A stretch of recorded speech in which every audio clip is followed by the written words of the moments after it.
Welcome to YOUCANIC. Today here on YOUCANIC we have a Chevy Cruze here. More importantly, we have a Chevy remote that looks like this. So if you have a key fob or a remote for your vehicle that looks similar to this is how you would change out the battery if you need to.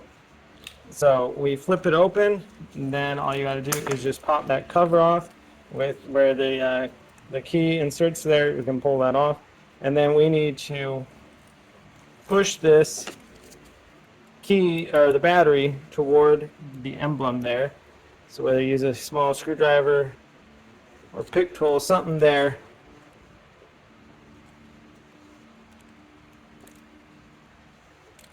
to be able to get the battery out.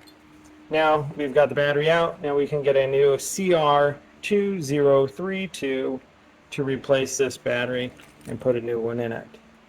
So then we put our new battery in there, and then just go over and clamp that little cover back on, and then you go double hat, check your key fob, make sure that everything works.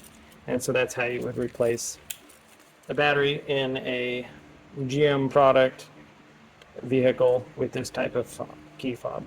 Thanks for watching YOUCANIC, where you can be the mechanic.